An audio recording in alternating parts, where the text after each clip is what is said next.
in an election year guaranteed to divide us. This is a debacle. Finally, a second term we can all agree on. Yes! Comedy Central's The Daily Show, Mondays with Jon Stewart. Tonight at 11, 10 Central on Comedy Central. And next day on Paramount+. This episode is brought to you by Pepsi Wild Cherry. Pepsi Wild Cherry is bursting with delicious cherry flavor and a sweet, crisp taste that gives you more to go wild for.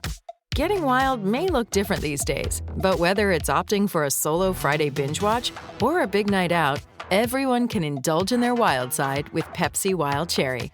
Also available in Zero Sugar. So grab a Pepsi Wild Cherry and get wild.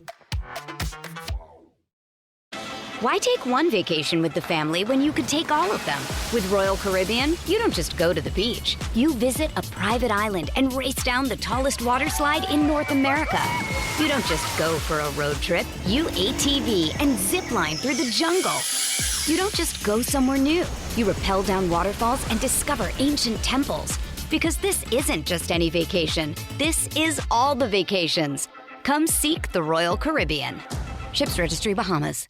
Why wait to see if you'll get something you like this Valentine's Day when you can go to BlueNile.com and find something you'll love? Whether you're looking to treat yourself to a little winter sparkle or show a galentine how much you appreciate them, Blue Nile offers a wide selection of high-quality designs, expert guidance, and free 30-day returns for the ultimate peace of mind. You can even design your own jewelry. Right now, save up to 50% at BlueNile.com. That's BlueNile.com.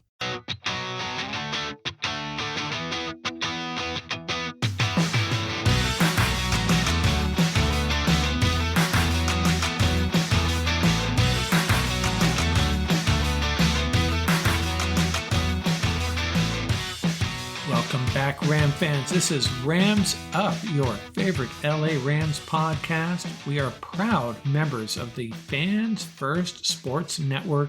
That's fansfirstsports.com. You can also follow us on YouTube. Our channel is at LA Rams Up. I'm your host, Mark. You'll hear from my co-host, Tom, on occasion as well. Hey, we're not Rams insiders. We're just longtime fans who love talking about our Los Angeles Rams. Let's get to it. Welcome back, Ram fans. Episode 369 here, and Super Bowl 58 is in the books. And you know what? Hey, we're all friends here, right? We're all Ram fans, at least for the most part. This was a very joyous ending to a Super Bowl, almost as good as Aaron Donald pressuring Joe Burrow, forcing an errant pass, or Mike Jones tackling Kevin Dyson at the 2-yard line to preserve a Super Bowl win for our Rams. If the 49ers are going to get to the Super Bowl, this is the ending I would want, and I'm sorry.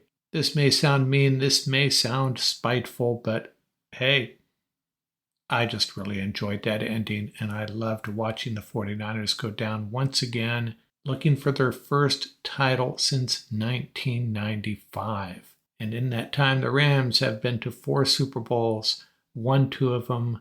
The 49ers now 0-3. Our arch rivals once again failing to get it done. It is episode 369. Real quickly talk about a number 69 that played for the Rams, Sebastian Joseph Day. And good timing because he played in this Super Bowl for the 49ers. Contributed 1 assist at tackle.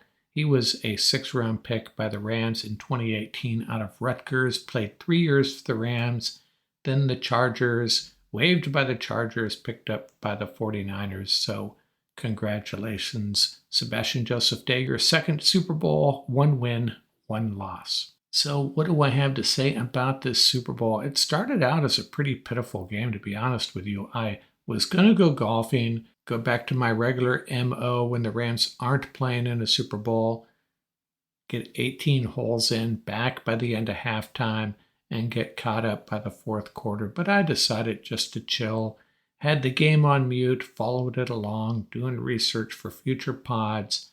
Pretty boring first half, and kind of poorly played by the offenses at least. Kind of felt like the Rams offense would have been more entertaining in this game. Second half got a little bit more interesting. It all started with that punt going off 49ers' foot. recovered by the Chiefs, and they convert that into a touchdown. Things got interesting after that. And that goes back to what I said were going to be the keys to this game. Now, I didn't get everything right. I thought it was going to be a higher scoring game. My prediction was 30-27 Chiefs, but I did think turnovers would be key. The 49ers have thrived on takeaways, while the Chiefs have done pretty well. Without a lot of takeaways. Now, both teams turned the ball over twice. The Chiefs' first turnover was pretty costly. Probably were going to put 3 points on the board, if not a touchdown, before Isaiah Pacheco fumbled. The Chiefs' second interception, Patrick Mahomes overthrowing Travis Kelce, really just cost them a possession, but it did result in them getting pinned back at their 1-yard line.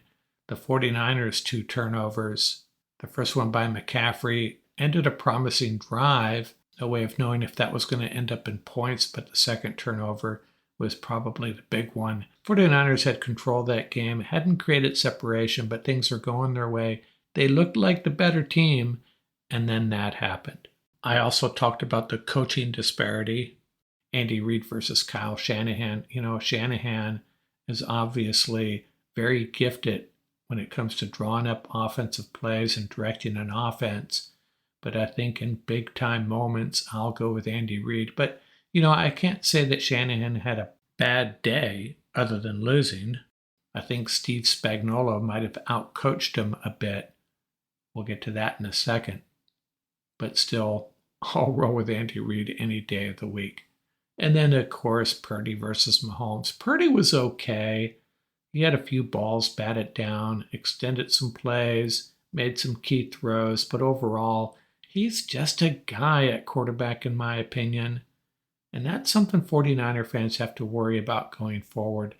Purdy is efficient, likable, steps up for the most part. But is he in that same category as Patrick Mahomes, Josh Allen, Matthew Stafford? No, he is not. You can win Super Bowls moving forward with a really good defense and a dynamic offense, but Brock Purdy rolling up against Matthew Stafford or Patrick Mahomes or some of these other top-tier quarterbacks, I don't know. I wouldn't have a good feeling about that if I was a 49er fan. Take a look at some other keys to this game.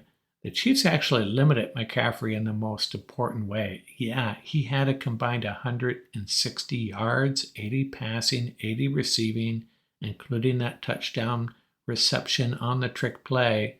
But he did not have the big plays. He did not gash the Chiefs on the ground. His longest run was just 11 yards. Now that's fine for some running backs, but this 49er offense, they count on McCaffrey busting a big one every game, and that did not happen. So shout out to the Chiefs defense. They were really the unit of the day, in my opinion. Early on, the 49ers defense looked like they were going to have the day. Really confusing Mahomes. Made the Chiefs look pretty sad at times, actually. I had a hard time convincing myself I was watching the 2 of the best offenses in football early on in this game. It was kind of ugly. But in the end, the Chiefs' defense was the real difference maker in this game. And then Mahomes, of course, on the last drive. And Jake Moody. Yeah, he hit those long field goals, but he missed that point after. Wow. Now, if you're going to draft a kicker in the 3rd round, I've been harping on this all season. Yeah, he should hit a 53-yarder and a 55-yarder, and he should also make his points after. And that actually may have cost the 49ers the game. And as I mentioned, going into this game, one thing I overlooked is what Steve Spagnuolo brings to this. What a masterpiece he brought with this Chiefs defense. My special assistant, who knows everything but prefers to remain anonymous, warned me a couple days ago, Spagnuolo could be the guy. He's the guy that could win the day for the Chiefs, and I think he did. The Chiefs defense held the 49ers to 382 yards in 5 quarters. Not a bad day. Didn't shut them out by any means. 49ers had their moments on offense, but overall, if you told me the Chiefs were going to hold the 49ers to 382 yards and 22, well, if it was a kicker other than Jake Moody, maybe 23 points. I think the Chiefs would be happy with that. But the bottom line is the difference in quarterbacks. This is a mismatch for the ages as far as the quarterback department goes in Super Bowls. There's probably been some other games, but it was evident in this game. And, Purdy's okay. I'd probably be happy with him as my quarterback, but I don't think he's a top 10 quarterback. Not in the big time games, not in a Super Bowl. Sorry, not good enough. Why take one vacation with the family when you could take all of them? With Royal Caribbean, you don't just go to the beach. You visit a private island and race down the tallest water slide in North America. You don't just go for a road trip. You ATV and zip line through the jungle.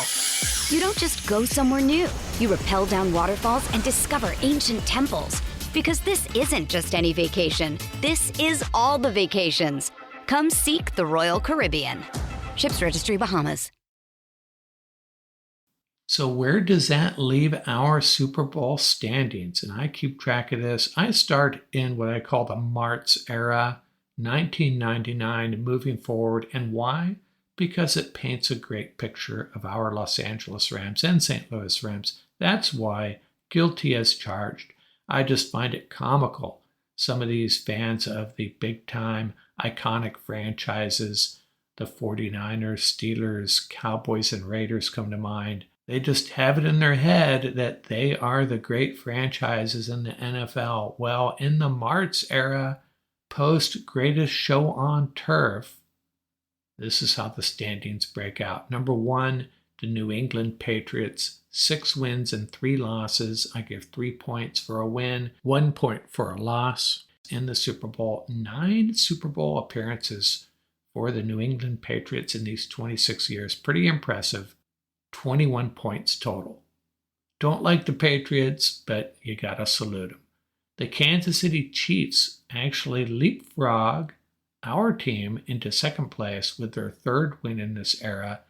All 3 very recent wins, actually 3 wins in the last 5 years. 3-1 in the Martz era, in the Cheesot era, 4 appearances for 10 points. And in 3rd place, our Los Angeles Rams, St. Louis and Los Angeles Rams, 2 wins and 2 losses, 4 appearances, 8 points. Then you have the Steelers and Giants and the Broncos all with 7 points, the Buccaneers and the Ravens with 6 points, Seahawks and Eagles with 5, Colts with 4, thank you Peyton Manning, and then the 49ers with 3. The 49ers with 3 losses and 3 Super Bowls. The Saints and Packers 3 points as well. Panthers and Falcons 2 points. And then 5 teams with 1 loss. The Titans, Raiders, Bengals, Bears, and Cardinals. So in this era, the top 3 teams is pretty clear. Patriots, Chiefs, and Rams since 1999. Now, it's probably a good time to point out a pet peeve I discussed a while back regarding Super Bowl standings. And there's a site out there that posts just that. Don't have the name in front of me here, but what they did was they calculated the standings based on winning percentage. So by their calculus, since 1999, the Green Bay Packers, with 1 Super Bowl appearance, a win, and a 1,000 winning percentage, would be ahead of the Rams because the Rams at 2-2 have a 500 winning percentage. So just a reminder to anybody out there that's surfing Super Bowl standings on cyberspace, my approach is much better than winning percentage. Winning percentage makes no sense. You get in once, you win a game. I'm sorry, if another team is getting in 4 or 5 times and winning 2 or 3 of those, they should be ahead of a team that's 1-0 in Super Bowls. And that's all I'm going to say about that. And so the 49ers, looking for their first title since 1995. That's 29 years, by the way. And do I get great satisfaction out of sharing that with you? Yes, I do. 49ers have a great fan base in one regard. It's a very large fan base. Our tiny little Ram fan base is elated This evening, this day following Super Bowl 58, the Chiefs beat the 49ers 25-22. And the obvious question moving forward is, and we're going to talk about this over the next few weeks, where does this leave the NFC West? The 49ers kind of went all in, brought in Randy Gregory, Chase Young, Javon Kinlaw. All those guys are free agents, along with Tashawn Gibson, Sebastian Joseph Day. The big trade last year for McCaffrey, which was supposed to get them over the top. John Feliciano, Ray McLeod, and don't be surprised if Trent Williams retires. Juwan Jennings, he's restricted, but they have a lot of things they have to figure out. Now their core comes back, but they also have some salary cap issues to deal with. Got about $500,000 in cap space at the moment, not even enough to sign their draft picks. So the NFC West will be really interesting next year. The Rams in a position to make some moves. The best quarterback in the division by far. Had a great draft last year. Seattle has a lot of really promising young players as well. They've hit on their last 2 drafts, plus a coaching change. Not sold on Geno Smith, though. And then the Cardinals, I think they're getting things turned around slowly there. Do they make a change at quarterback? They stick with Kyler Murray? 2024 is going to be an interesting year in the NFC West. I'm sure the 49ers will be favored, but coming off a Super Bowl loss, are they going to be able to bounce back? We'll have to see. They seem to be somewhat of a cursed franchise, and I see it right now. My prediction, Rams and 49ers butting heads, and somehow the Rams come out on top and return to the Super Bowl and get that matchup we've all been waiting for since that game at the Coliseum, the greatest regular season game in the history of the NFL, Jared Goff versus Patrick Mahomes. Patriots spoiled it that year, and we had to play them in the Super Bowl instead of the Chiefs. My prediction right now, next year, Super Bowl 59 in New Orleans, we finally get it. Rams versus Chiefs, Matthew Stafford versus Patrick Mahomes. Doesn't that sound a lot better than Brock Purdy versus Patrick Mahomes? I think so. It's going to be fun. Let's get it done.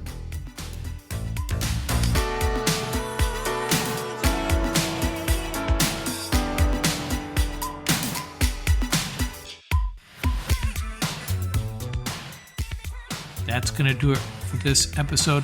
Remember, you can reach us at ramsuppodcast@gmail.com. And don't forget about our YouTube channel. Our handle is at laramsup.com. Till next time, keep the horns up, stay safe, and have fun out there.